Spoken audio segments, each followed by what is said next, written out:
Господи. Он что, здесь ледовое побоище репетировал? Папа! Папа, папа, что здесь произошло?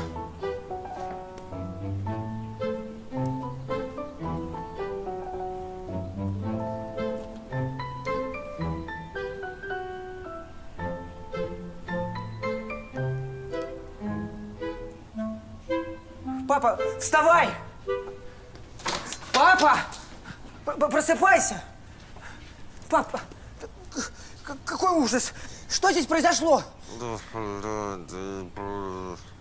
Вообще-то, по всем медицинским показаниям, ему надо было бы еще поспать, но скоро Аня приведет сюда Владика, и я боюсь, что это нас совсем не сблизит. Так, Павел Михайлович, мотор! Ребята, какая сцена? Пить охота. Хватит уже пить. Ты и так всю ночь этим занимался. Ну, когда ты еще здесь такой праздник-то пышный устроил, а? Ты что, правда не помнишь, что вчера было? Нет, не помню. Судя по тому, что у меня во рту творится, мы мешали виски с самбукой. Вообще-то, ты собирался устроить Владика в школу. Точнее, в гимназию. Я, наверное, ему сразу выпускной устроил. Сынок, почему у меня так рука стоит, а? Давай. Папа. Кухня где? Кухня где? Да кухня там. Дай ускорение в сторону воды. Почему рука так стоит, а? Папа, что это за копье? Ты что, тут с дикарями, что ли, пил? Папа, ты что там делаешь? Кролика кормлю. Что? Кролика кормлю.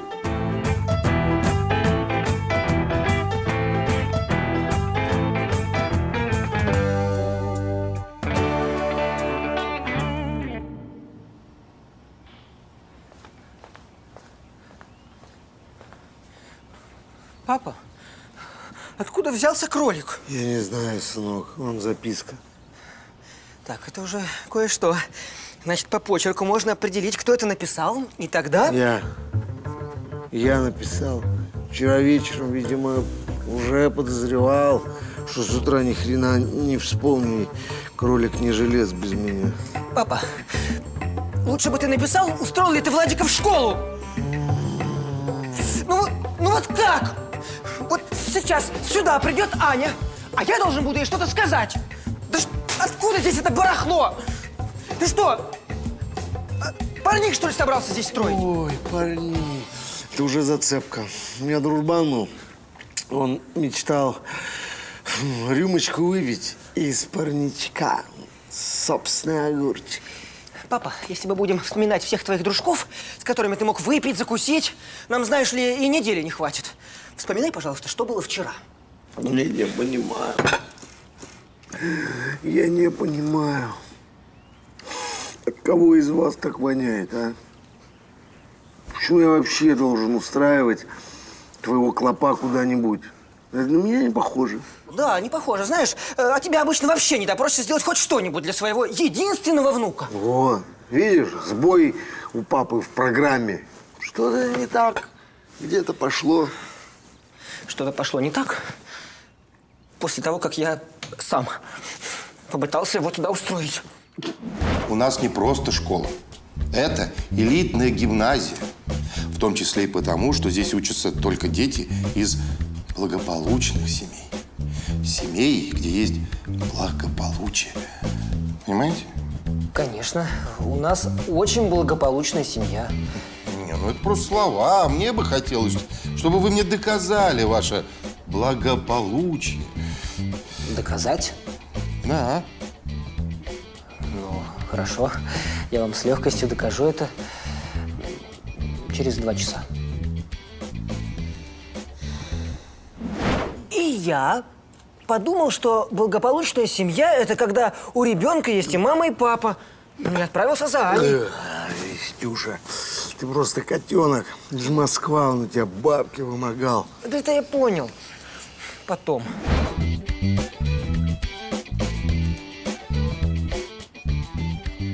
То есть, чтобы Надо было просто дать вам взятку? Да как вам не стыдно? Да за кого вы нас принимаете? Что вы себе позволяете? Вы... В общем, закончилось это все не очень хорошо. И ваш ребенок будет учиться в этой гимназии только через мой труп. Витя, вот зачем ты приехал в Москву? Твое место в Брянске, рядом с мамочкой. Ты же ни одного вопроса не можешь решить. Вот всегда ты так. Малейшая трудность, и ты сразу же готов отступить. Можно подумать, ты чего-то добился своим упрямством. Вот увидишь, я добьюсь. Наш Владик будет учиться в этой гимназии. Я сам добьюсь. Папа, ты должен устроить Владика в школу. Я не хочу в школу, мне и так хорошо. А ты, дед, вообще-то обещал меня в цирк сводить. И не сводил. Видишь, не хотим мы в школу ходить.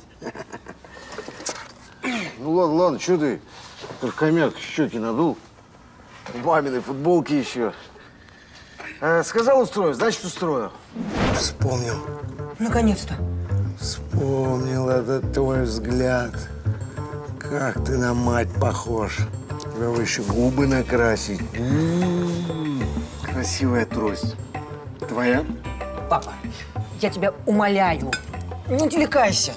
Значит, папа обещал устроить Толика, Владика в школу, да? Ты сказал, что у тебя есть какой-то знакомый генерал полиции. Как будто генерал полиции может решить проблемы, связанные с образованием. Я тебя умоляю.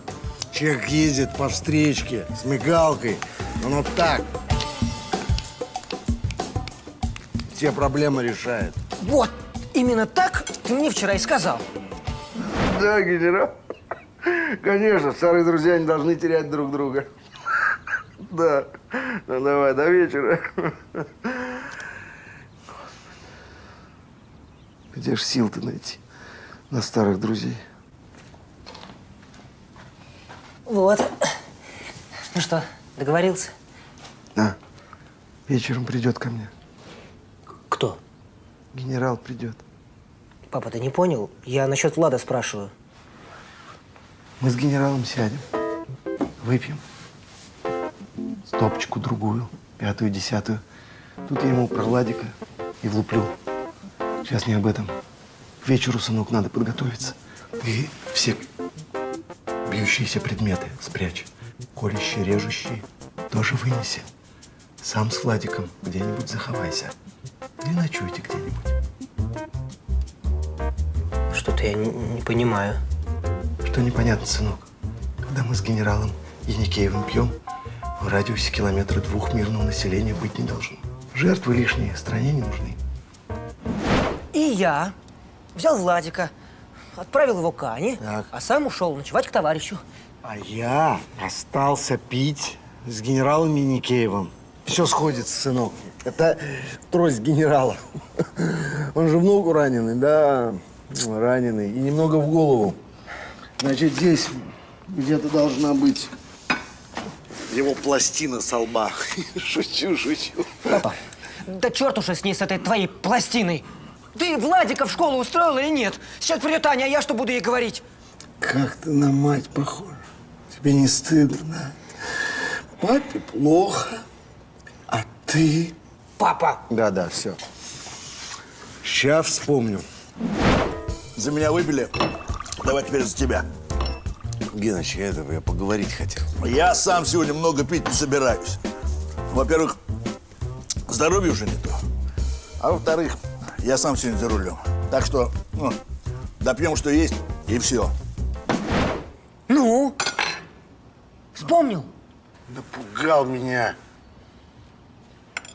Вспомнил. Генерал приехал из маленькой бутылочки виски, литровой. Видимо, не с одной. Не, с одной. Он сказал, мы не пьем, мы тудым-сюдым. Я, говорит, сам за рулем, без водителя приехал. Вот, всякие подробности. Это хорошо. Да. Это то, что нам нужно. Но главное вспомнить про Владоши. Нет, Владика.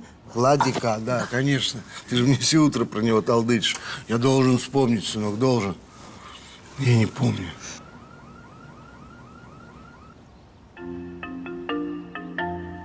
Катюш, это твое?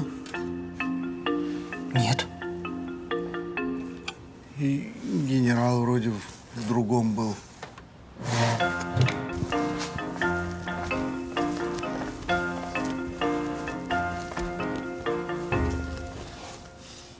Тебе не кажется, что в нем никто не висит, а?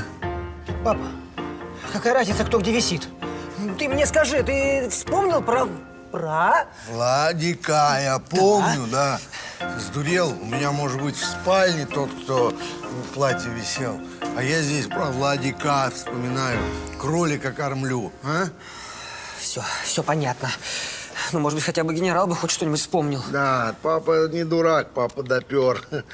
Конечно, от генерала позвонить. Он же голова, у него пластина во лбу. Вот, пошел сигнальчик.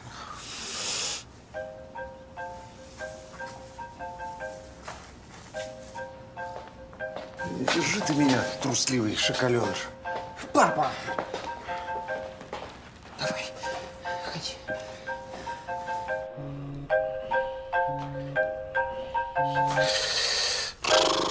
Не берет. Не берет. Ну, конечно, не берет. Потому что кое-кто вчера изрядно перебрал. Нет, мальчишка, на кого намекаешь? На отца. Я вчера ради нашего клопа, ради ребенка чуть не погиб тут он среди айсбергов. Товарищ генерал! Товарищ генерал! Бесполезно. Военный человек. Пока вот по режиму свое не отоспит, не разбудим. Ладно. Раз он вчера должен был решить вопрос, может быть, посмотрим, кому он звонил? Вот ты смотри, брянский самородок. Он еще любит своим телефоном фотки делать. Вот что значит, военный человек соблюдает режим секретности, всех фотографирует, а сам на фотографии ни-ни. Это что? Это вообще кто? Это? Директор школы-гимназии. Тот, который обещал принять Владика только через свой труп.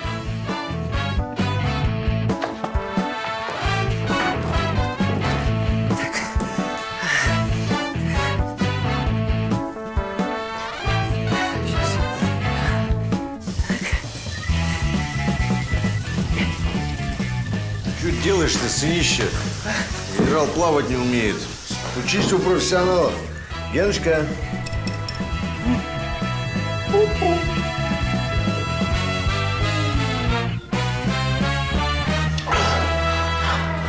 Доброе утро. Давай, Уденька, разёга, Геночка, да. Хорошо погуляли. Надо с тобой, Гуров, чаще встречаться. Мы тебе решили не расстраивать сразу, но, по-моему, мы, директоры школы, того, переборщили. Вот. Ну, переборщили. А зачем он упирался? Товарищ начальник антикоррупционного комитета, подозреваемый по вашему приказанию доставлен. Так это из-за тебя серьезные люди по ночам не спят. Так я что, я сам давно хотел к вам приехать. Готов сотрудничать. Сам-то я мелочами занимаюсь, но про других кое-что слышал. А кое-где еще и видел. Все записал. Храню в надежном месте. Молодец. Надо Владика Тетерина в 4 класс устроить. Да. Считайте, что же принят. Подожди, ты же говорил, упирался он, а? Ну да.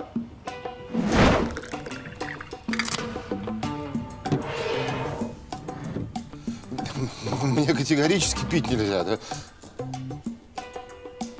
Вообще. Так прямо и сказал. Пришлось жестко уговаривать.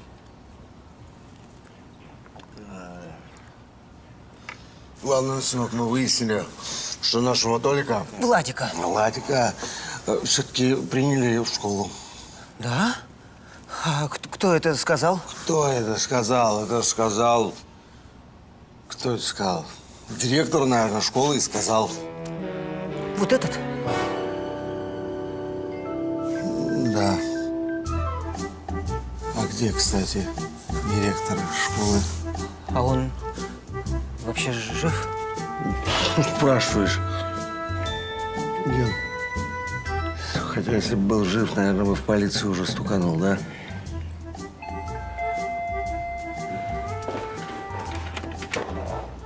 Гуров Павел Михайлович.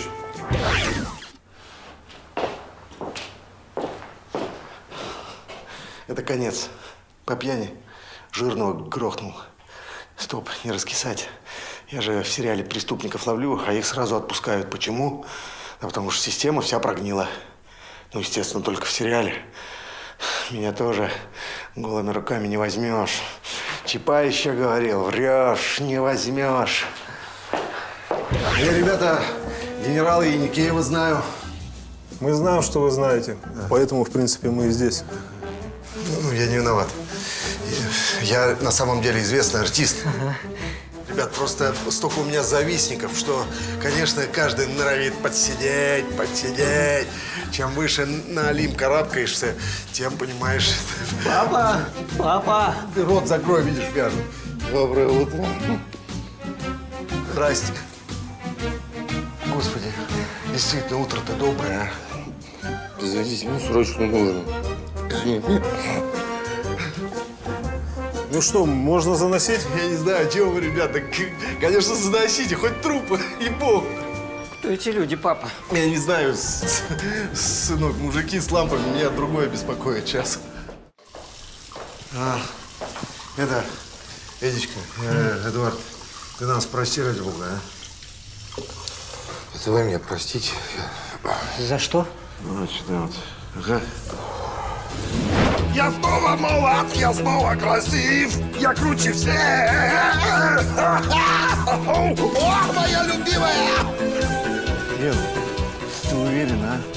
Ну а как ему не налить-то? Человек пошел нам навстречу. Смотрите, нашел!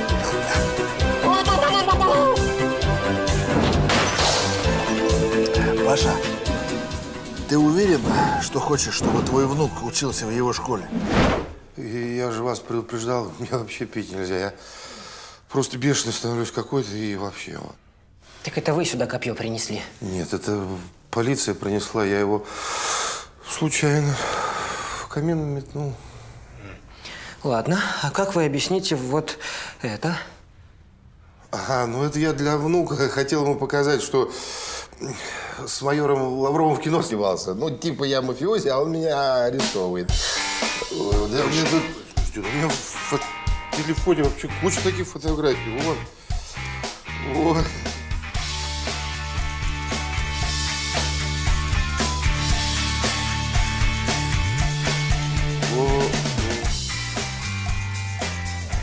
Господи. Не надо. Что тут такого, сынок? Подумаешь, два взрослых мужчины. Да, действительно.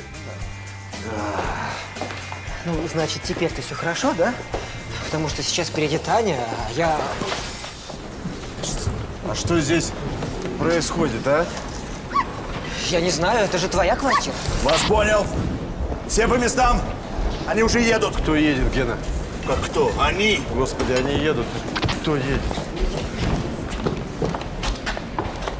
Здравствуйте. Привет. Привет.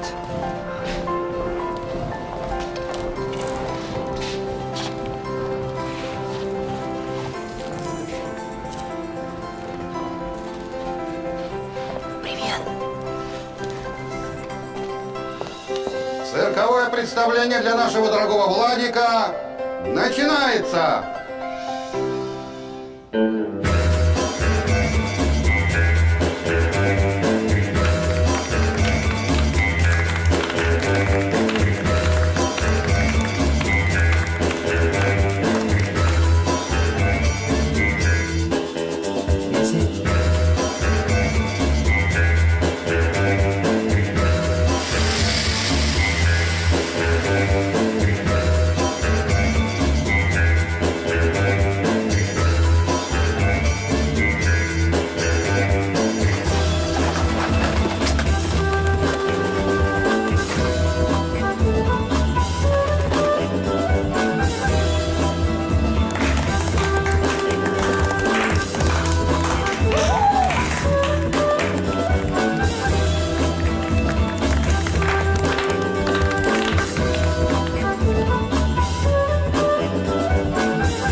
откуда вся эта хрень в моей квартире взялась, собачки? Ты что, ничего не помнишь, что ли? Ну, спасибо вам, мужики, огромное. Мой внук будет просто в восторге. Знаете, я ради него, просто на любую глупость готов. А я ради своего внука готов все сделать. Теоретически. Просто времени нет. Ген, можешь еще одну просьбу выполнить? Я что, тебе золотая рыбка? Никак нет. Ну, а что ты просьбу считаешь?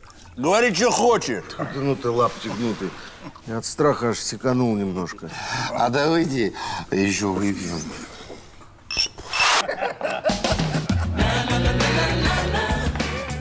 Товарищ генерал, остальное привезут завтра. Директор цирка сказал, завтра к вечеру все будет готово.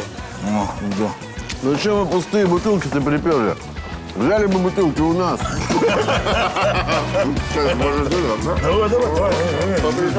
А я не пью. Так ты ж вчера плакал от счастья, что мы все это устроили. Говорил, что никаких денег тебе не жалко. Я денег? Да не мог же я весь цирк арестовать. Но они только за тройную оплату согласились. Может, хорошо, что я ничего не помню, а? С другой стороны, пускай все так и будет, а? Браво! Браво! Я считаю, что просто превосходно. Молодцы, спасибо. Дедушка, я хотел, чтобы ты меня в цирк сводил, а ты еще лучше. Ты цирк ко мне привел. Это так круто. Дорогой Владик, Вау, это еще не все? поздравляю тебя с успешным поступлением в 4 класс нашей элитной гимназии. Это жизнь. Всегда хорошо не бывает. Это пьянство. Творите добро на трезвую голову. Я не думала, что ты на такой способен.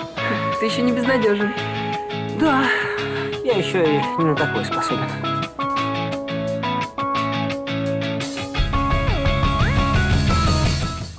И вся моя жизнь как одно мгновение. Все, что прожито, сделано. Сделано лишь ради этого момента. Поехали! Стоп! Снято. Спасибо. Павел просто молодец. Нормально? Ну, просто. И улыбка. И вот это все вот энергия ваша. И как вы очень хорошо рукой сделали. Спасибо. Практически гениально. Так что вроде все нормально. Что значит вроде? Что-то смущает? Понимаете, дело в том, что у нас в фильме очень много трюков. Да, обожаю. Даже есть, представляете, у нас барокамера, центрифуга Отлично. и прыжки с парашютом.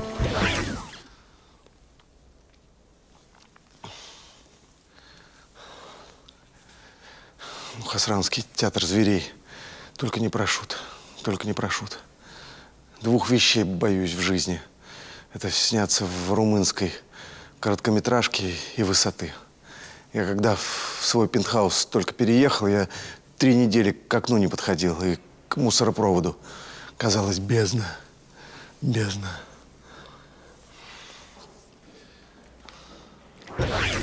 Правда? Обожаю просто. И прыжки с парашютом. У меня дед прыгал, отец прыгал, бабушка прыгала. Да ну. Да, вся семья прыгающая. Потрясающе, потрясающе. То есть справиться. Ну, конечно.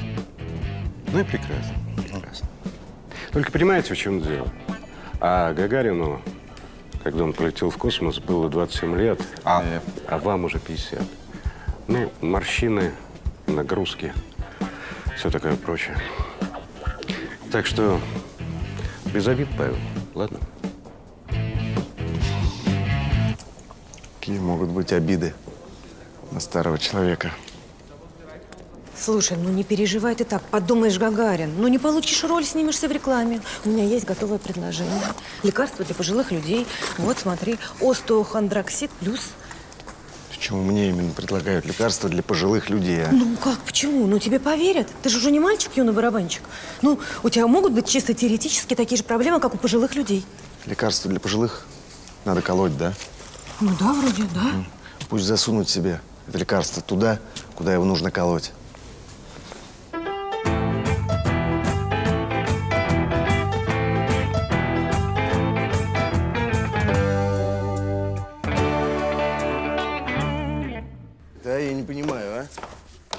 Что у нас, цистерна опрокинулась? С одеколоном, что ли, в моей квартире, а? Что за запах? Причем с моим любимым одеколоном. Ты сдурел, а? Ты вообще с ума сошел? 12 тысяч бутылка стоит, а? Да я просто так чуть-чуть побрызгался. Чуть-чуть побрызгался? Угу. Как ее зовут? Кого? Ту, ради которой ты чуть-чуть побрызгался, теперь можешь в магазине парфюмерном подрабатывать пробником. Оля. Оля. Девочка, я очень хочу ей понравиться. Но она на 2 года старше меня. А тебе что не спится? Я хочу понравиться одной работе, которая на 20 лет, вот они, младше меня. Ух ты, дед, ты что, куришь? Да нет. Не курю, так, когда нервничаю только, ну или в карты проигрываю. У нас в школьной стенгазете курильщик нарисован. Старый, морщинистый, страшный, желтый какой-то. Думаешь, с меня рисовали? Нет, ты нормальный еще. Пока. Еще пока. Хорошая фраза, старик. Спасибо тебе за нее. Нормальный вроде пока.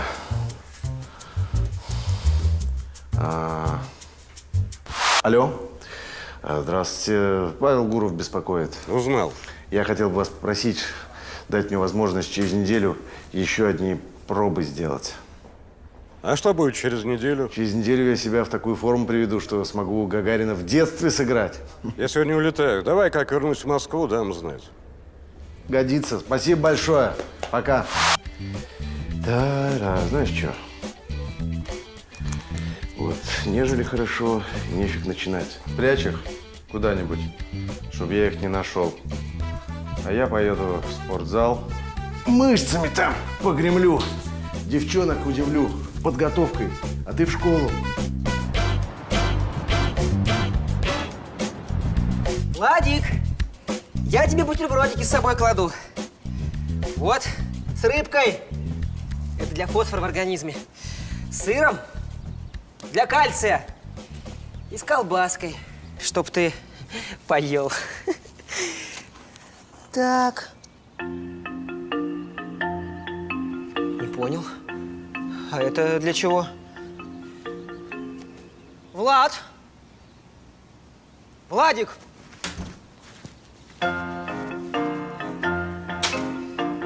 Влад, ты ничего не хочешь мне сказать? Спасибо за бутерброды, я побежал. Нет, подожди, я не про это. Я вот про что. Про сигареты у тебя в рюкзаке. Это не мои, пап. Конечно. Скажи еще, что тебе их подбросили или что ты их нашел. Пойми, я совсем о другом хочу поговорить.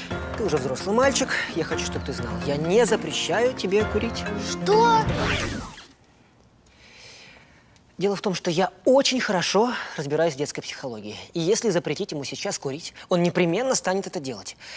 Но если не запрещать, то я таким образом предоставляю ему возможность выбора. Нет, конечно, на самом деле никакую возможность выбора я ему не предоставляю. Просто это такой психологический ход. Да, я не запрещаю тебе курить. Практически все в твоем возрасте уже пробуют это делать. Пап, ну я даже не думал. А ты подумай. Ты подумай. Нет, я понимаю, конечно, быть крутым с сигаретой очень просто. Но изменения в биосоматических процессах и вызванная этим зависимость могут остаться навсегда. Ага. Круто быть крутым. Скульт, привет. Здравствуйте. О, Павел Гуров. Очень приятно. Могу чем-то помочь? Можете. Я через 5 дней должен вот так выглядеть. Нет проблем. Анкету заполнили? Да, вон бумажку мне сунули. Так, Гуров Павел. Возраст 37 лет. Вам 37? Ну а сколько? 50 же? Странно, а я в интернете читал, что именно 50. Ну какая разница? 37, 50. Я же не секретаршей устраиваюсь в турфирму. Понимаете, в вашем возрасте 2 месяца только кардионагрузкой давать надо. Да и только потом переходить к легким весам. Так что начинайте работать по той же программе, что и он. С ума сошел. Сынок, я еще тебя понесу.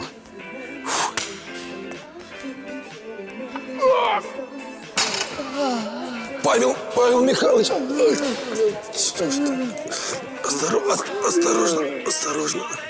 Вот сюда. Вот. Витя!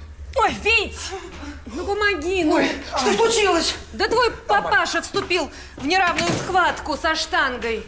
1-0 ведет штанга. Нормально. Опасность – мое второе имя. Ребята, я сейчас часик отлежусь и на пробежку. Здоровый образ жизни. Какую пробежку, а? Какую пробежку? Ты поясницу сорвал, а? Тебе сейчас этим надо колоть. Как его там? Давай. Остеохондроксид плюс. Вить, возьми. Раз в день внутримышечно. Не надо мне ничего Всё, колоть. ребятушки, давайте, я навстречу, пока. Ай, сынок, давай-ка кали все-таки. Не могу больше терпеть. Увидишь, как Олька пойдет, скажешь, иначе тебе хана. Понял. Ну как? Я реальный пацан. А так? Откуда у тебя сигареты? Мне дед сигареты дал, а отец курить разрешил. Понятно, дети. Идет! Ну, смотрите и учитесь, как знакомиться надо. Привет, Олька. Хочешь сигареткой угощу? Слышь, малявка, ты сначала подрасти, а потом курить начинай. Шухер, завуч!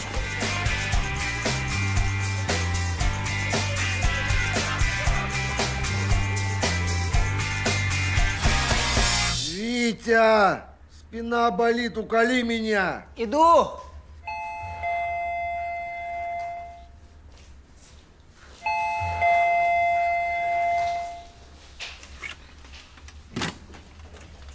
Здравствуйте, Виктор Павлович. Я Валентина Сергеевна, зауч школы, где учится Влад. Здравствуйте, проходите, очень приятно. Знаете, у нас сегодня такая ситуация интересная произошла. Я на перемене застала Влада с сигаретами. Знаете, что он мне наврал? Будто бы это вы разрешаете ему курить. Я не то чтобы разрешаю, я просто не запрещаю ему. Это разные вещи. Это нормально. Это такой психологический ход, понимаете? То есть вы, родной отец, хотите сказать, что разрешаете курить 10-летнему ребенку? И правда ли то, что сигареты ему дал дедушка? Витя! Уколи меня, или я сдохну сейчас! Это дедушка. Я уже поняла. Что же я здесь час уже лежу, как тортила? Давай, кали. Мне нужно с тобой поговорить. Ты меня заговорами лечить будешь или колоть все-таки? Кали давай. Да, это обязательно, но сначала скажи мне, вот что бы ты сделал, если бы узнал, что я курю? Ремень бы взял и по заднице надавал, чтобы неделю потом сидеть не мог. Ты, кстати, сынок, никогда не задумывался, чему ты не куришь? Нет. А я тебе скажу. Когда тебе 6 лет было, ты хабарик у папы стащил из пепельницы и закурил. Пап тебя нашел и всю попку, розовенькую, маленькую, ремешком исходил. Да, а потом заставил тебя хабарик съесть. Давай, кали, Макаренко, Брянский. Ты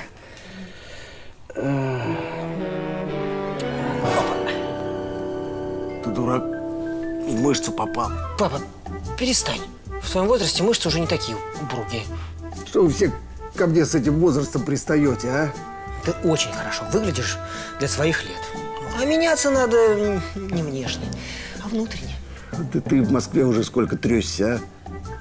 Здесь всем наплевать на твои внутренности. Встречают как по одежке, по морщинам встречают, сынок. Ну, тебе твои морщины очень даже идут. Они подчеркивают твою личность. К сожалению, сынок, не все думают так, как ты. Ну, тогда прими это как должное. Ты что, будешь их разглаживать, что ли? Да. Не мужское это морщины разглаживать. Так. Ну, в принципе, ничего страшного. Слава богу. Спасибо, док. Сделаем вам 2 укола без скулы. И через 2 дня морщины разгладятся. Я уколов боюсь. Павел Евгеньевич, скажите, а вот… На отношениях с женщинами это никак не скажется. Максимум пару дней, легкое Онемение лица. Онемение лица – это как?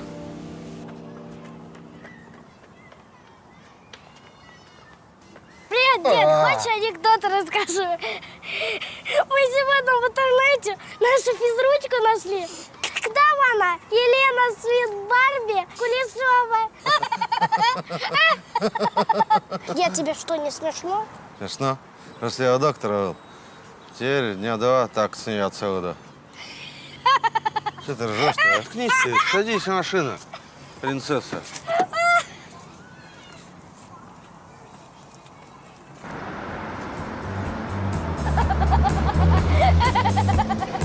Давай, улетайся отсюда, я поеду машину в гараж поставлю. Только ты возвращайся побыстрее. Врубим какую-нибудь кинокомедию, посидим, поржем. Только дам один раз. Стой! Скажи, я моложе выглядит стал? Моложе. Влад, ты прекрасно знаешь, я никогда не применял к тебе физическую силу. Тем более психология, она просто не допускает этого. Но сейчас, в этот раз, ты будешь наказан. Ты знаешь, я не курю, мама не курит, дедушка без дедушки. Вот так и скажу ему. Вот так и скажу. Привет, пап! Привет, Владик. Владислав, нам нужно очень серьезно поговорить. У тебя проблемы, я готов тебя выслушать. Что? Это у тебя проблемы.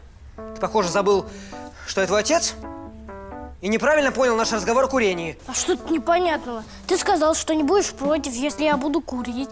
Потому что я достаточно взрослый.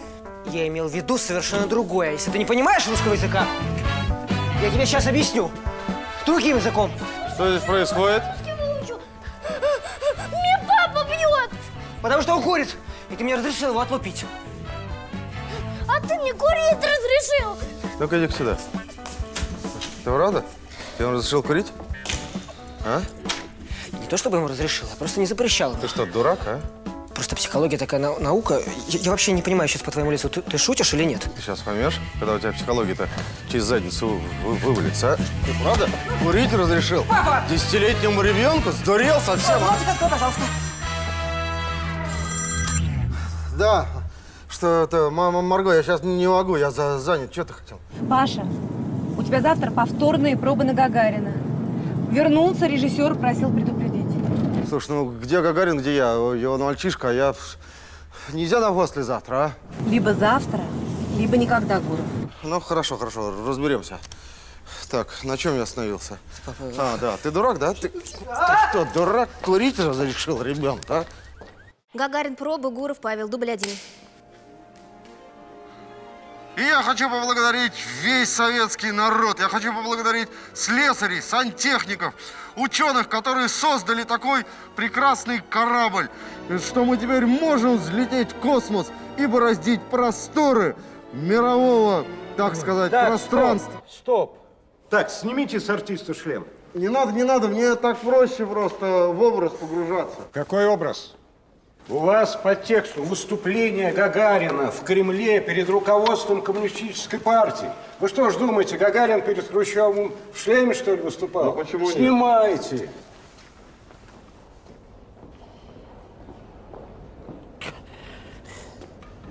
Ну?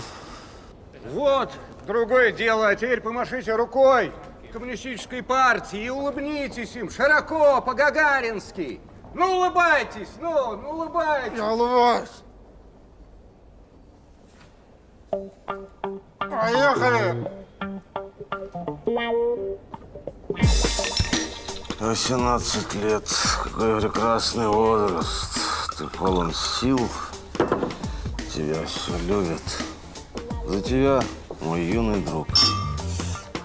Привет, дед! Дед, ну что ты как маленький, прячешь от меня там всякие вещи. Если бы я был взрослым, я бы тоже сейчас хряпнул. Ну и давай хряпнем. Да, спасибо. Рассказывай. Клоп. Что случилось? Женька Вармач. Он считает, что я маленький и не хочет со мной дружить. Я тебе так скажу. Через 20 лет все эти Оли будут завидовать, что ты моложе их. Лучше быть маленьким, чем старым. Я очень-очень хочу с ней дружить. Подойди. Дай по башке Орфелем.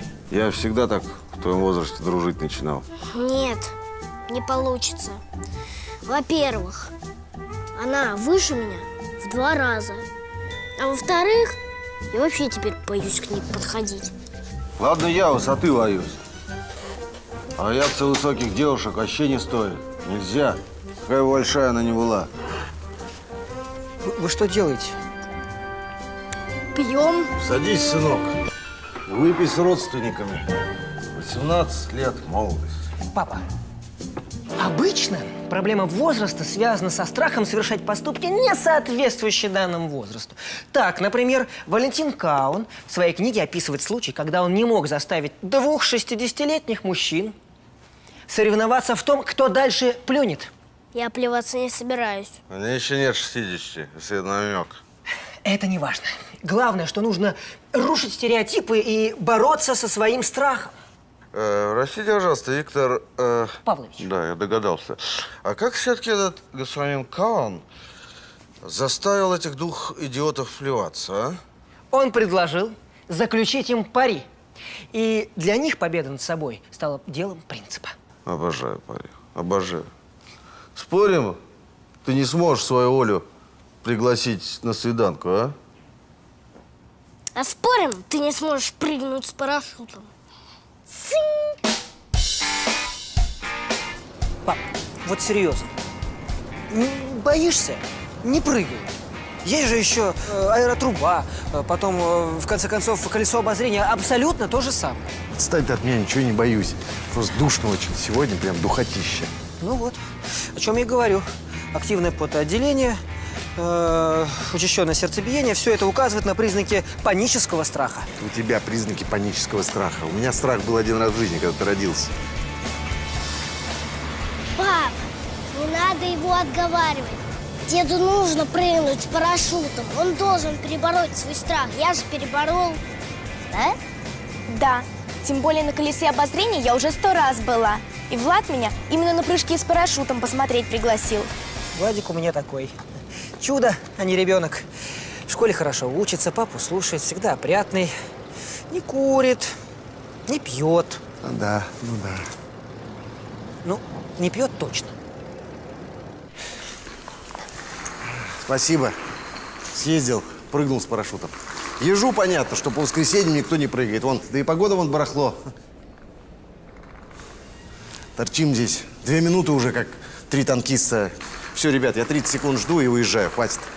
Добрый день. Ну что, прыгать будем? Конечно, будем. Отлично, тогда проходите на инструктаж. Вы не поняли, это не я прыгать собираюсь. Вот молодой человек. Вы хорошо. Правила нашей аэрошколы знаете? У меня нет было надобности правила ваши знать. Ну, все очень просто. В нашей школе допускаются к прыжкам лица от 16 до 50 лет. Во-вторых… А? Ё-моё, прыгнул с парашютом, всосал, так сказать, адреналинчику.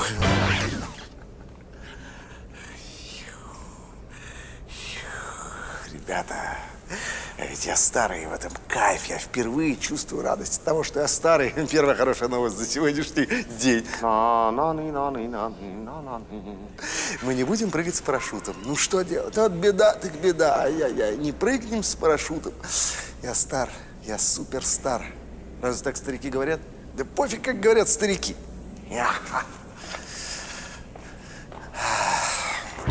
Да. Ну что ж, ребята, а вот прям сегодня день мне не заладился. К сожалению, нам пора ехать. Всего доброго. Спасибо. Пошли, Владик. Гуров. Павел Гуров. Точно. Здравствуйте, я директор аэрошколы. Да.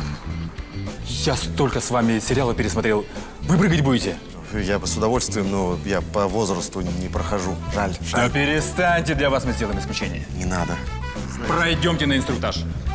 Для актера Гурова я его лично проведу. Вы знаете, его аккуратно. Не стоит. Стоит. Я актер не очень.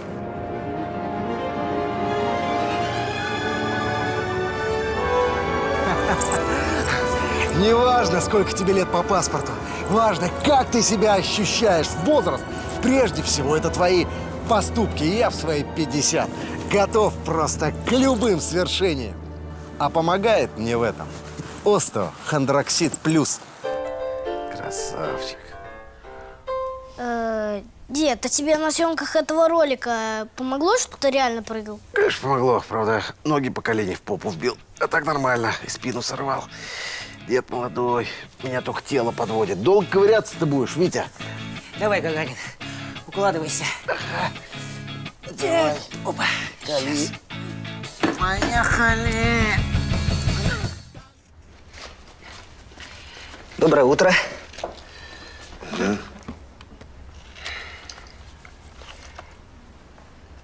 Что за фотография? Жанна, коллега по работе. А зачем ты ее вставляешь в бумажник? Защита от воров. Вор украл бумажник, открывает, а там страшная фотка. Вор испугался, убежал.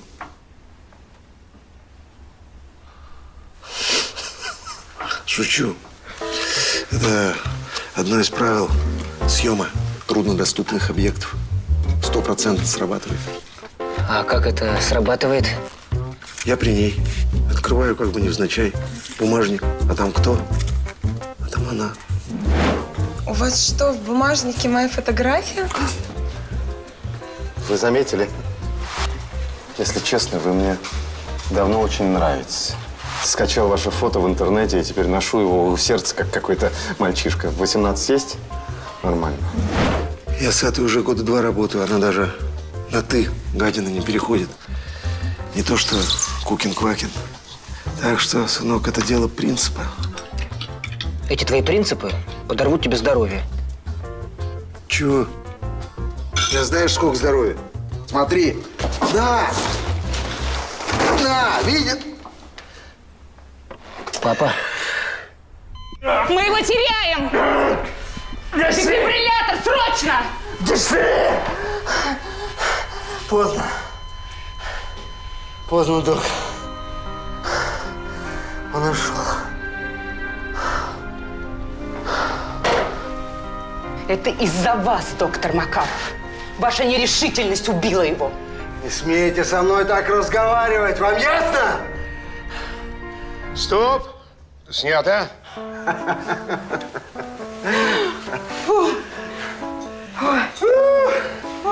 Жанна, вы сейчас, я так понимаю, в кафе пойдете?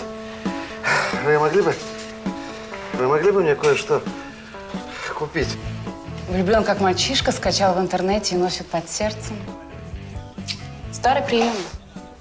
Что старый? Намекаете, что я уже не молод? Ну что вы, судя по настойчивости, вам нету 20. Взрослый мужчина бы уже давно догадался, что между нами ничего не произойдет. Так что вы можете убрать мою фотографию. Убрать фотографию. Обычно я фотографию выбираю, когда женщина оденется и уйдет. Так будет и в этот раз. Дышать-то можно? Господи, напугал.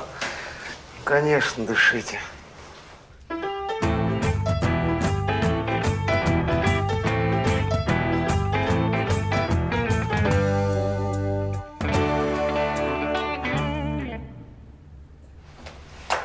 Паша, ты слышал? Послезавтра в Доме кино Марк Фигюсон со своей новой картиной.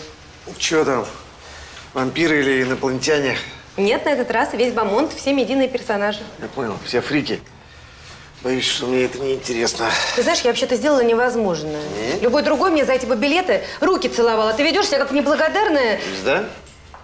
Звезда российских сериалов, да? Знаешь, я думала, ты будешь рад. Тем более, что тебе есть с кем пойти. Ты права. Правда? Да. Вот. Или не права. Сейчас мы узнаем.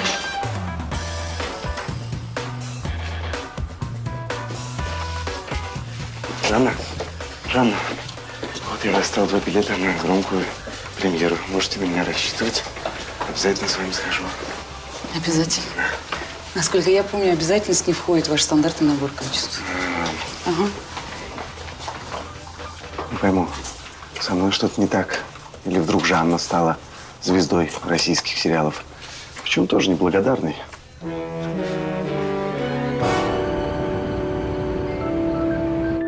Вань, мне не нравится этот корпоратив. Я не хочу на него ехать. Почему? Я тебе объясню. Одно дело выйти и нормально спеть им песню от лица майора Лаврова или еще кого-то там. А другое дело танцевать танец маленьких лебедей с низшим менеджерским звеном. Пускай доплачивают. Плюс 10 и привет, я джигу с ними буду плясать. А я когда вырасту, тоже, наверное, стану актером. Почему именно актером? Ну, мне нравится быть богатым и знаменитым, а работать я не люблю. Молодец. У него, в отличие от тебя, хотя бы конечная цель есть. А возьми меня сегодня с собой на съемки. Я посмотрю, как актеры работают. Не, брат, сегодня твой папа будет давать папу. Я сегодня как раз собирался уйти. У Ани сегодня выходной. Будешь мозги компостировать. Ведь тебе надо отвлечься от нее. Как я могу от нее отвлечься? Отвлечься от нее, увлечься кем-то другим. Чем меньше женщину мы любим, тем, как там говорил, покажи, что тебе на нее наплевать с высокой колокольни. Да, вон, на, билеты на этого Фергюсона. Башню сорвет, как здорово. Я для себя брал. Тебе от сердца отрываю. Папа, а кто такой этот Фергюсон это… Ну-ка, сынок. У него, между прочим, 2 золотых глобуса и номинация на Оскар. В общем, приходишь на премьеру, берешь самую красивую девушку из числа тех, кто стоит, клянчит билеты у входа. Все, жизнь решена. Чего ты глаза закатываешь, Пентюх? Любой другой человек за эти билеты мне бы руки целовал. Браво. Ты всегда прекрасно запоминал текст. Значит, я могу пойти вдвоем с Аней? Спасибо. Сын идиот, понимаешь? Сочувствую. Иди, стой, ну-ка, стой! А этот клоп! Придется тебе сегодня поучить меня на артиста. Ты сам дал папе 2 билета, это не моя идея.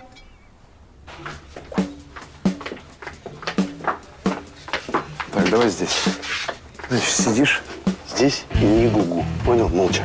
А почему вы в настоящей больнице? К чину и покчерышке. Потому что мы снимаем настоящее кино.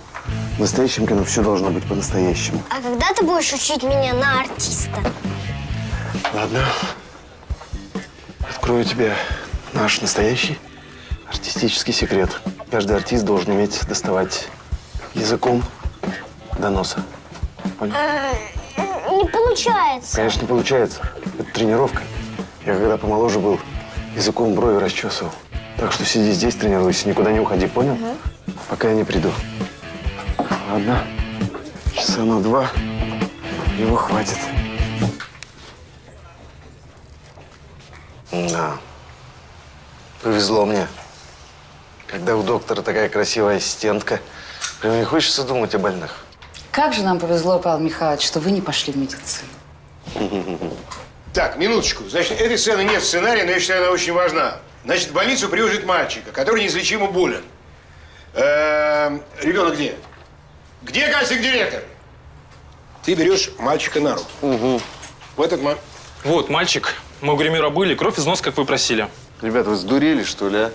Если я такого кабана возьму на руки, у меня кровь хлынет из всех щелей. Это кто? А что такое? Вы сказали, просто маленький мальчик. Лично я себя ощущал маленьким лет до 16. Ну, так давай я тебя возьму на руки. Какие проблемы, а? Если через 3 минуты не будет мальчика, у меня будет другой кастинг-директор. Пожалуйста, сюда. Все, я понял. Значит так, ты берешь мальчика на руки. Я понял. Доктор Макаров, так сказать, делает ему укол. И мальчик, о чудо, оживает. Не слишком у тебя сюжет закручен, а? Даже смотрят регионы. Люди любят простые истории. Короче, ты берешь его на руки, мальчик счастлив. Я понял. На голом таланте. У тебя есть этот талант. Вот, маленький мальчик. Отлично. Витя, говори уж, зачем ты пришел, и уходи. Вынуждающий себя любить.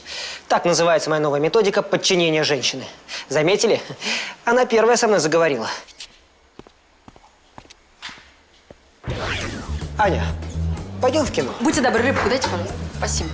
У меня есть 2 билета на сумасшедшую премьеру. Приезжает, представляешь, этот Майк Фергюсон. Слушай, последний раз я была в кино с мальчиком, когда учился в 7 классе. Знаешь что, Аня, ты отвергаешь каждое мое предложение. Ты доиграешься, в конце концов, я просто перестану приходить. Витя, когда уже наступит этот в конце концов, Витя? Ах так? В следующий раз, когда захочешь меня видеть, позвонишь мне сама! По крайней мере, ее это разозлило. Значит, я не безразличен. Доктор, вы гений. Спасибо, дяденька доктор. Ты самый лучший. Стоп! Снято. Фу, слезай. Я тебе говорил, сцена нужна. Молодец, молодой, красивый, умный. Молодец, вы поострее чуть-чуть. Слушай, ну отлично, первый дубль, ты молодец, все получилось. А вот видишь, а ты говорил, что я здесь буду мешать. А вы знакомы? Конечно, это же мой... Заткни, Владик. Это самое... Поиграй вон с подушками. Мне надо кое-что сказать тете Жанне. Жанна, можно вас на секунду, а? Буквально 2 слова. Видите ли, дело в том, что не хочу этого афишировать. Это мой сын. Сын? Вы же говорили, что никогда не были женаты. Никогда. Приемный. Дело в том, что я как-то выступал в Брянском детском доме. Я вообще люблю по детским домам выступать. Я увидел глаза этого мальчишки и подумал, я обязан его забрать. Я его просто должен усыновить. Вы заботитесь о ребенке? Да. В нашем сериале-то история более правдоподобная. Простите, что я именно вам это рассказал. Хотя это так. Мы живем вдвоем. А завтра, представляете, у него еще день рождения. А ему даже некого пригласить в гости. Почему? Дело в том, что... Не объясняйте, я поняла. У него проблемы с общением, да?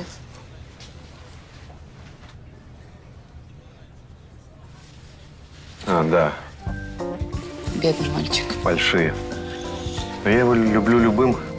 Все-таки сын. Так что завтра мы, как всегда, посидим. Я, он и тортик. Ну, как испеку. Ну, хотите, могу я прийти. Не надо. Чем вам тратить свою жизнь на нас? Хотя это было бы здорово. Ну, тогда до завтра. Я позвоню. Дедушка, у меня, кажется, получилось. У меня, кажется, тоже. Твоя актерская задача на завтра такая. Представь, что у тебя день рождения, а я твой папа. Это уже было.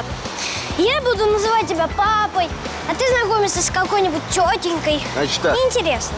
Не хочешь, я предложу это какому-нибудь другому мальчику. Хотел тебе на не настоящий день рождения подарить настоящие, между прочим, подарки. А знаешь, у нас в школе у многих есть такие плееры. Вот, не будешь дураком, и у тебя будет такой же плеер. Понял? Да, папа. Молодец. Я все понял. Схватил зерно, роли на лету, аккуратней. Значит, план такой.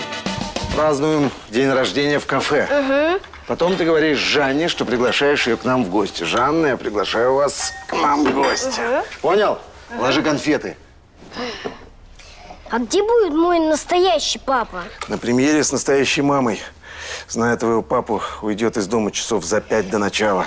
Но папа мне сказал, что мама отказалась идти. Папа сказал? Да. Сейчас мы попробуем это исправить.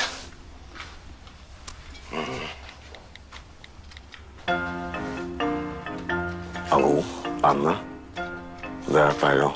Анечка, а у тебя нет случайно билета лишнего на Фергюсона? Вся кинотусовка будет, а я что-то лоханулся. Достать не могу. Нету, да? Пардон, давай. Ребята, женщину не надо уговаривать, ее надо заинтересовать. Папы дома не будет.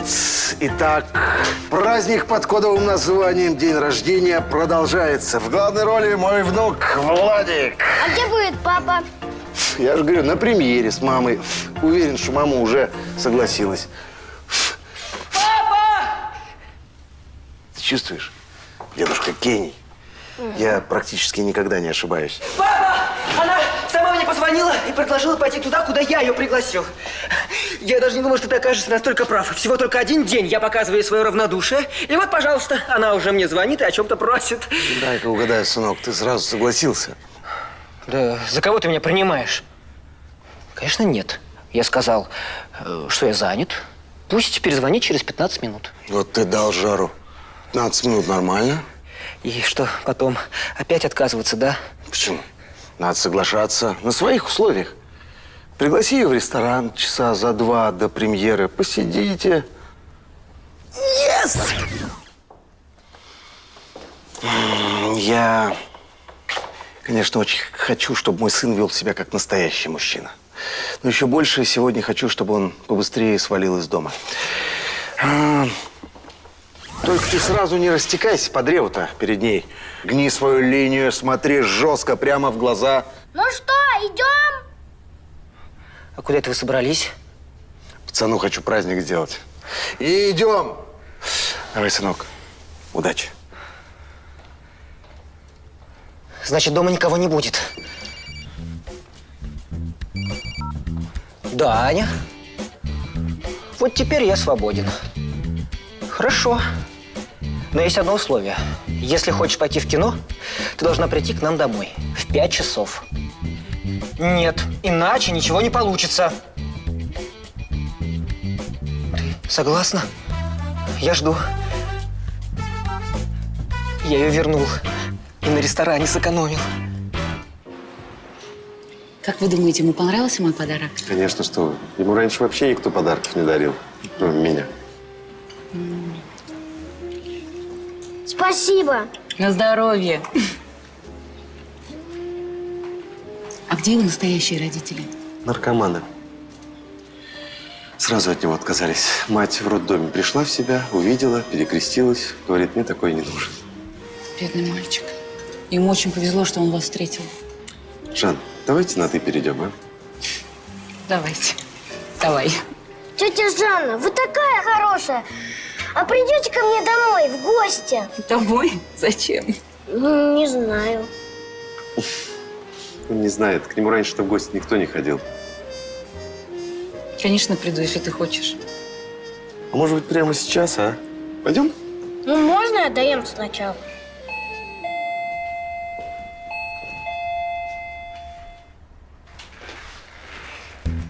Спокойствие и внешнее безразличие. Главное не отступать от метода, который 100% работает.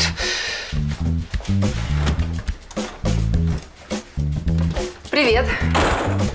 А где Владик? Она не спорит. Она вспомнила про Владика. Она мне улыбнулась. Железный вывод. Билеты в кино – это только предлог ко мне вернуться. А Владик гуляет с дедом. Да? Я хотела его увидеть. Ничего, теперь будем видеться чаще. Ну, раз Влада нет, тогда, может быть, дашь мне билет и встретимся у входа? Ты знаешь, я бы хотел пойти с тобой отсюда вдвоем. Хорошо, пошли вдвоем. Еще никогда я не имел на нее такого влияния. Сейчас узнаю, на какое кино она хотела бы пойти, и предложу свой вариант. На какой фильм ты хотел бы пойти? В каком смысле на какой? Мы же идем на Фергюсон. Ты же мне вчера сам билеты приносил. Это было вчера. А сегодня я бы предпочел... Да мне плевать на твои предпочтения. Гони мне мой билет и вали куда хочешь. А я уже отдал билеты Марго. Ты что мне голову морочишь? Я 4 часа собиралась. А разве билеты в кино – это не просто повод ко мне вернуться?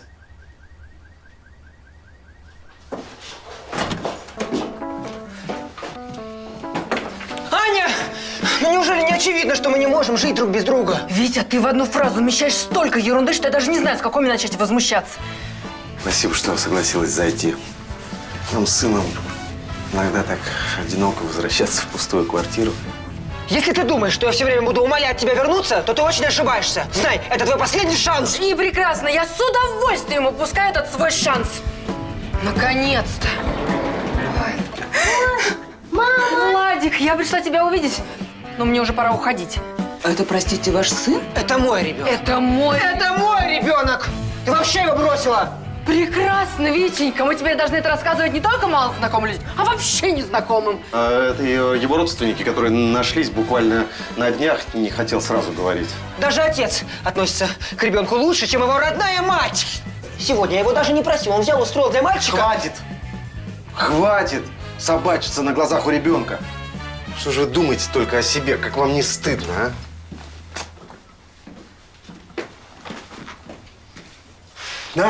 Да. Я в своей жизни делал много ошибок. Но сейчас, когда я обрел сына, я хочу все вернуть, все исправить. Ваши отношения уже не спасти, ребята. Но благодаря именно этим отношениям на свет появилось то, что должно жить. Счастливо и беззаботно. Так дайте ему эту возможность. Оно заслужило это. Чего мы вышли? Поехали отсюда, пока не началось. Нет уж, я первая отсюда уеду. Вряд ли я здесь нужна, когда у ребенка есть такой прекрасный папа и дедушка. Отец, что я опять не так сделал?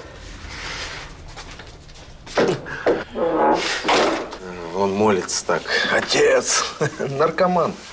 Ну, а где им еще наркоманам искать поддержку-то? Значит, дедушка. Вот. Началось. То есть это ваш внук, да? Владик, а ты почему называешь дедушку папой?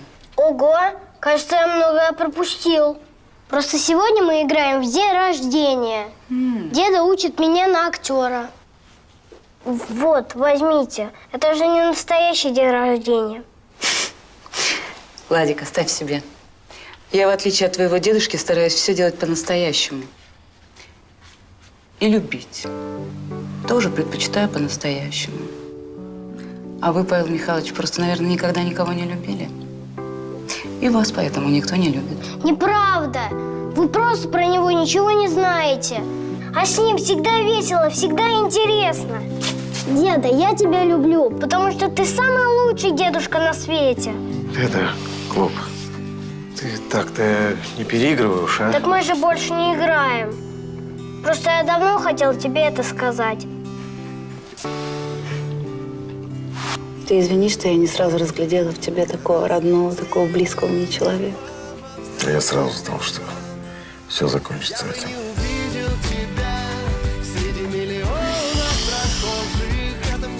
Стоп! Снято. Куда? Может, еще немножко поваляемся, когда они подрассосутся, а? Ой, Павел, в жизни у нас с вами роман вряд ли получится. Даже несмотря на вашего замечательного внука.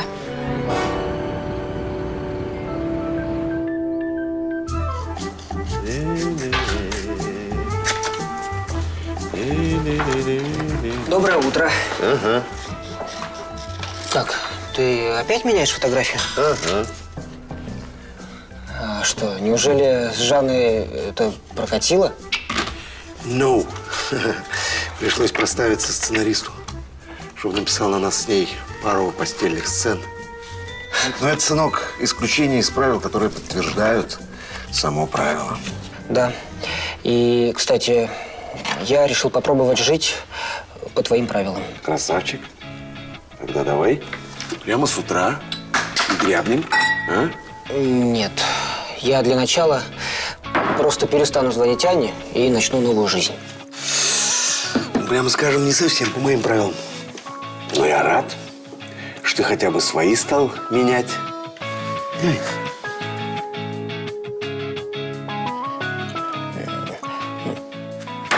Разные мы. Я тебе сейчас строгача на шею кину. Понял меня, урка ты уродливая? Ты у меня землю таежную жрать будешь, добавки просить. Тебя вся зона будет любить. Ты будешь кричать: спасибо, братцы, еще понравилось. Я тебе нормально обрисовал? Или тебе в красках расписать? Давай пиши, гнида, пока я тебе ручку в руку не бил. Пиши, я тебе сказал! Папа, можно попросить тебя выключить этот зэковский фольклор? Какой-то сплошной поток неоправданной грубости. Я вообще не понимаю, кто это смотрит? Что, как смотрит? Я благодаря майору Лаврову кумир. У хулиганов, бабусь, ментов. Я везде свой, сынок. В подворотнях, в притонах. в полицейских участках. Ну, во-первых, папа, ты ни там, ни там и ни там никогда не бываешь. А во-вторых, есть масса других способов без применения физической силы донести до человека, что он не прав. Ты мне блокнотик не принесешь, Витюш? Я всю эту белиберду записать хочу. Лекции начались психологические. Да, начались. Я решил вернуться к своей профессиональной деятельности и открыть свою практику. Поздравляю. Где открываем? Предлагаю на Красной площади прямо. Понимаешь, папа, человек, который приходит на прием к психологу, должен чувствовать себя расслабленно, комфортно, как бы в домашней обстановке. Тихо. Дай-ка папа угадает. В моей домашней обстановке. Ну, да. Ну, практика-то будет моя. Короче, папа, ты разрешаешь мне принимать здесь клиентов или нет? Конечно, сынок. Папа ж дурачок. Папа специально этот кабинетик для твоей практики строил. Принимай. Правда? Спасибо. Ты не дослушал. С условием, чтобы твои вымышленные пациенты напяливали вымышленные бахилы и не топтали здесь, не носили грязь настоящую в мою любимую квартиру. О, пациенты повалили. Первый и единственный. Привет, Владик. Ну что, как в новой школе? Нормально. Папа, ты забирал Владика из школы. Почему ты мне не сказал, что у него синяк? У меня синяк, я не видел. У внука синяк, а он не видел. Я не вглядывался так пристально во внука. Я рулил. Если бы я смотрел на синяк, мы бы одним синяком не отскочили. Месиво кровавое было бы. Так, ну-ка, рассказывай мне, что случилось? Почему? Ты подрался, что ли? Не подрался. Меня просто ударил Данила из 8 Б. Просто никогда ничего не бывает. В конфликте всегда виноваты обе стороны. И я уверен, что конфликта можно было бы избежать, если бы вы просто поговорили. Ерунду говоришь. Ерунду. Иногда он лучше по мордасям дать, если человек не понимает по-хорошему. Смотри.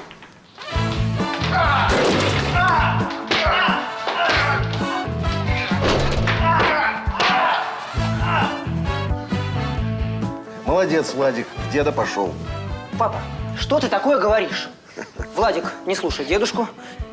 И запомни раз и навсегда. Ни в коем случае не надо распускать кулаки.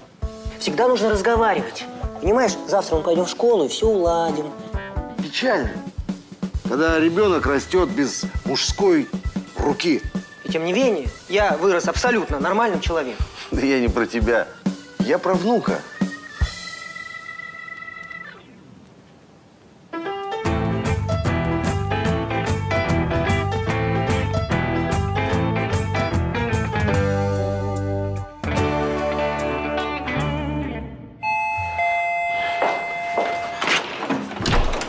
Здравствуйте. Я по объявлению на психологическую консультацию.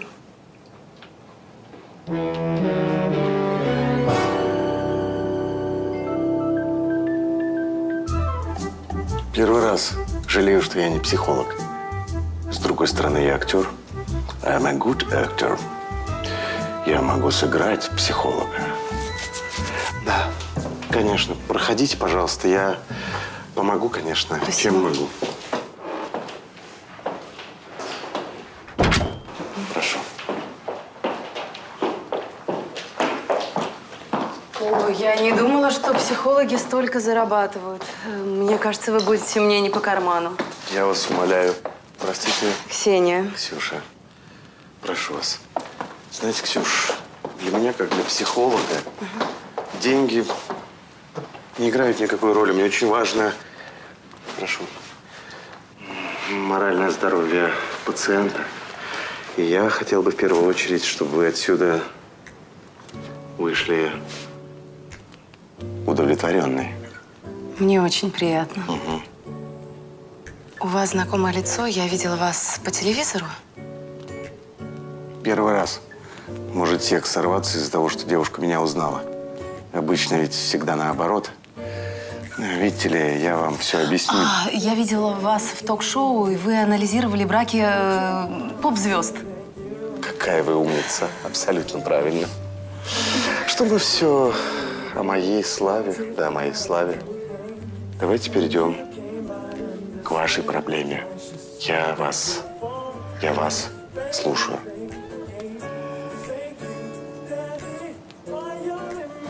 У меня чересчур ревнивый муж. Глядя на ваши локоны, я его понимаю. Это действительно проблема. Все предыдущие психологи предлагали нам прийти вместе. Но он не то что идти, он даже слышать об этом не хочет. Вот если это поможет, я взяла его фотографию. Какая вы молодец. Такое подспорье в нашей работе. Вам повезло, я не работаю с мужьями, я работаю с пациентками тет-а-тет, с глазу на глаз. Если повезет, иногда веду групповые занятия. Он постоянно меня контролирует. Он читает мои СМС, он проверяет электронную почту. Скандалит, дерется. Скандалит, но не со мной. Недавно был случай, он приревновал меня к стоматологу. Так бедняге пришлось идти и лечиться у другого стоматолога. На меня совершенно боятся смотреть мужчины. Какая вы умница, что вовремя пришли со своей бедой именно ко мне. Вы такая красивая, нежная, сексуальная. Мне так давно никто не говорил таких приятных слов. Что вы?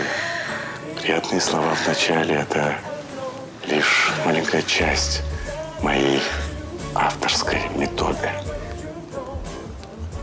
А что еще входит в вашу авторскую методу?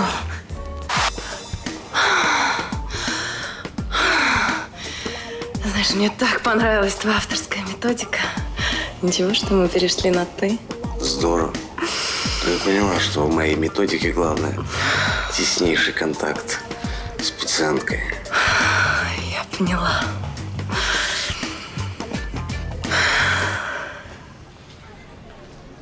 Вон он стоит.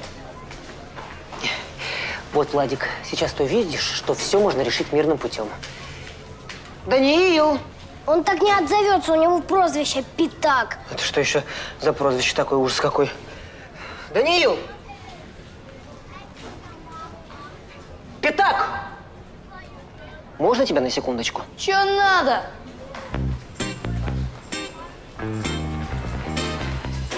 Понимаешь, я в курсе, что между тобой и моим сыном произошел небольшой конфликт. Вот последствия этого конфликта. Хотелось бы обсудить. А, уже настучал. Ну ладно, я с тобой потом поговорю. Вот именно, поговорю. Прежде чем махать кулаками, уважаемый Даниил, нужно попытаться поговорить, найти зерно конфликта, гармонизировать общение. Я сейчас не понял, вы что, мне угрожаете? Нет, я только пытаюсь до тебя донести, что отсутствие навыков общения выводит индивида из процесса социализации, превращает его, по сути дела, в животное. Животное? Так вы еще и обзываетесь. Ладно, я тоже тогда своего батю приведу. Он чемпион района по боксу, он вас обоих гармонизирует. Подожди, ты не уловил суть? Пошел ты! Вот, Владик, налицо первичная реакция, нежелание признавать свою вину. Дальше будет вторая стадия – анализ и осознание своих поступков. А потом он сам придет и будет просить у тебя прощения. Вот увидишь. Или папу приведет.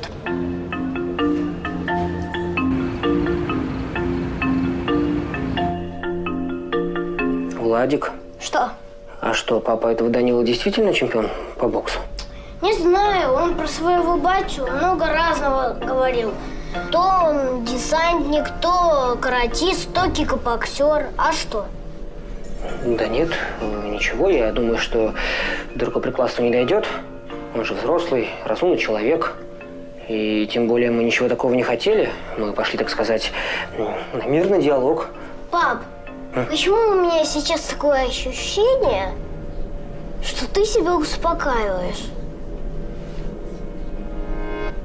Теперь ты знакома с моей методой, которая помогает женщине раскрепоститься, так сказать, расслабиться и втянуть в себя всю вселенскую энергию.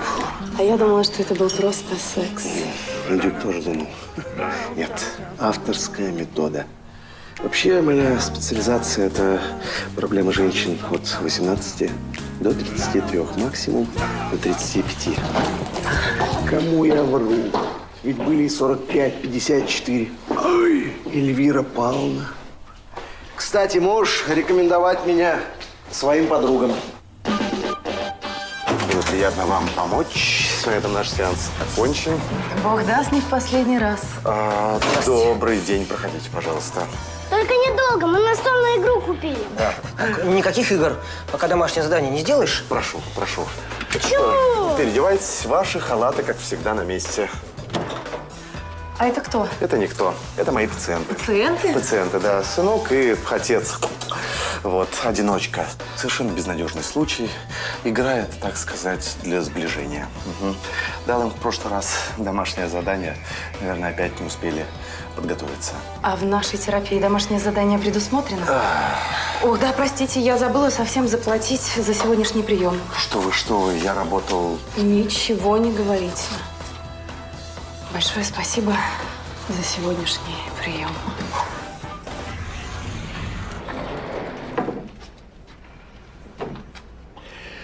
Я раньше всегда тратил деньги на женщин, а теперь вот, дожил. Я старая, седая, 50-летняя проститутка. Повезло. Пап, что-то случилось или ты просто спиваешься? Ничего не случилось, просто спиваюсь. Чай пью. Благодаря вам чистой посуды не осталось. Как ваша миротворческая миссия, а? Удачно поговорили? Не. Я говорил, что ни одна пустая болтовня не заменит сильных кулаков. Бей! Красавчик. Ты не прав, папа. Даже в таком склонном к хулиганству подростке, как Даниил, мы посеяли маленькое зернышко сознательности. И скоро урожай взойдет, и он поймет, что дружить гораздо более выгодно, чем ссориться. Мичурин, ты бы тыкву свою прополол. Глядишь, взойдет зерно адекватности. Ой, это ко мне. Наверное, первый клиент. Штаны подтяни.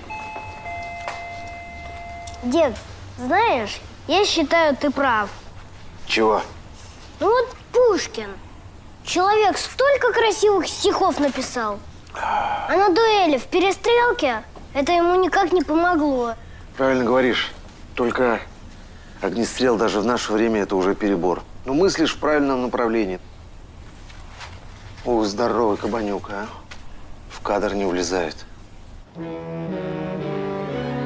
Так значит, это ты психолог?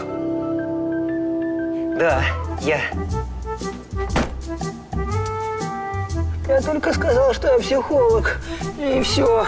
А потом я помню, как ты меня втаскивал в квартиру, и ничего больше. Кто это такой, ты его хоть знаешь? Нет, я не знаю совсем. Я его вообще первый раз вижу. Наверное, это отец Данилы. Он у него каратист, боксер и десантник. Кто это такой Данила-то? Ну, Данила, который мне в глаз дал. Что это такое, что это за вражда-то, а? Вообще охренели, что ли, моих детей по глазам лупасить, а? Не вражда, а конфликт. А в конфликте всегда виноваты обе стороны. Правда, пап? Можно было бы избежать этой ситуации, если бы вы просто спокойно поговорили. Так, хватит. Мне надоели эти сопли. Пора в ситуацию вмешаться мне.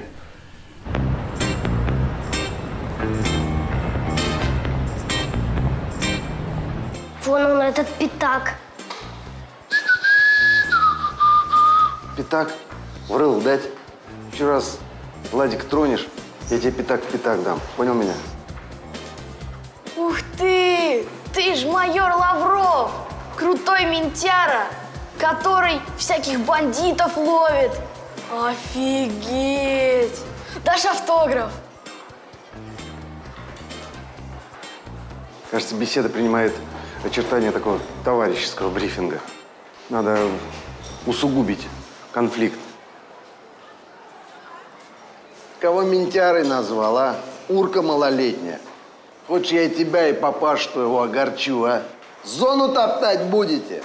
На юбилей только выйдете на свой. Ты на 30 лет, он на 60. Здравствуйте, Эдуард Вячеславович.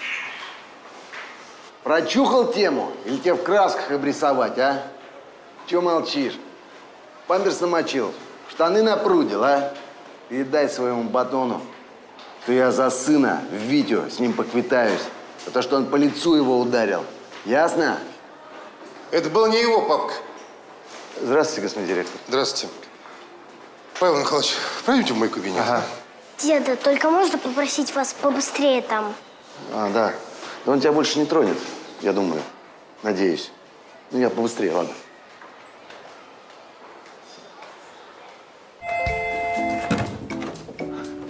Здравствуйте. Здравствуйте. Я к психологу. Ура! У меня первый клиент. Да, это я. Проходите, пожалуйста. Первый раз вижу психолога с физической травмой. Это... Не обращайте внимания, хулиган. Мне Ксения рассказывала, что у вас есть очень интересная авторская методика. Ксения? Какая Ксения? Как какая? Да, вспомнил, Ксения, конечно. Проходите, пожалуйста. Да какая мне разница, какая Ксения порекомендовала. Главное, у меня первый клиент. Нельзя, какие-то байки мне рассказываете. Уверены, что отец Данилов последние 2 года в Москве никого не бил? Я вам больше скажу. Если не амнистия, то еще столько же бить не будет. Нет, ну есть, конечно, варианты, там, побег, хорошее поведение. У вас элитная школа с традициями. Зачем вы держите у себя сына уголовника? Вышвырните его к чертовой матери. Мы же волнуемся за своих. Тогда, я боюсь, мне останется жить 2 года. Если не амнистия. Ну и потом, жалко Данилу. Я к нему привык. Он уже 3-й раз на 2-й год остается. Я по нему из года в год каждый 8-й Б узнаю.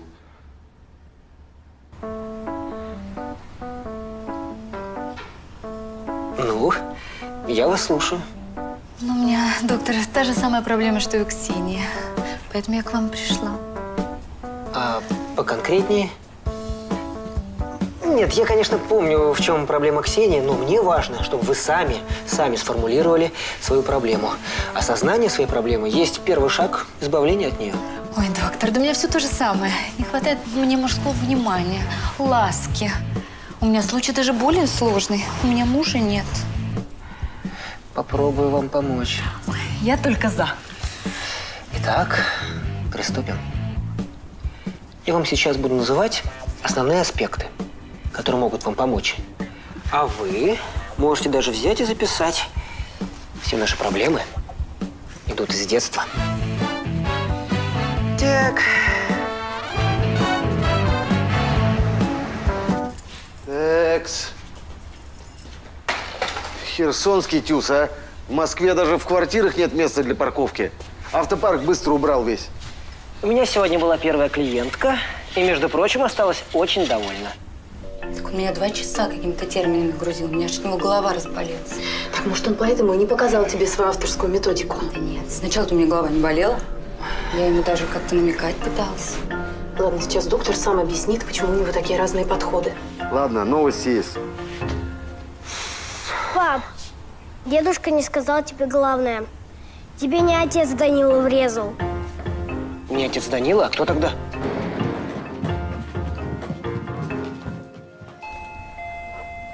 Не открывай. Я открою. Я с тобой. Безопаснее будет. Возьми стул. Или нож. Открывай. Ты папа, ты и открой. Здравствуйте, доктор. Мы снова к вам. Здравствуйте. Подожди, ты что, к этому доктору ходила? Ну, конечно, а к какому? А я вот к этому. Так это не доктор, это пациент, который болен серьезными психическими расстройствами. Он у доктора Гурова наблюдается. То я? Тогда все ясно. Почему он 2 часа к делу не приступал? Всю фигню мне какую-то на уши вешал. Фигню? Павел, на прошлом сеансе я оставила фотографию у вас, по-моему, в спальне. Конечно, на всякий случай всегда ношу под сердцем как иконку. Ну-ка. Так это же тот, который... теперь понятно, почему меня избили. Так, все, с меня хватит. Я здесь психолог. Я и только я. Всем понятно? Нет, все-таки он. Он. Майор Лавров. Здравствуйте. Здравствуйте, майор Лавров. А ведь вы мой любимый актер, да. Вы так гениально играете этого майора, ну просто супер. Просто вот. Спасибо большое. А вам не кажется странным, что этот гениальный актер устроил частную практику психолога у себя в спальне? В спальне? Я не понял. Ты на что это намекаешь, а? Вот это у тебя рожа протокольная, поэтому сразу и получил. А майор Лавров, он не такой. Он верный семьянин, у него жена и дочка. Ему остальные женщины вообще до фонаря. Да, это... Вообще актер. Вот это мужчина. Может, чаю?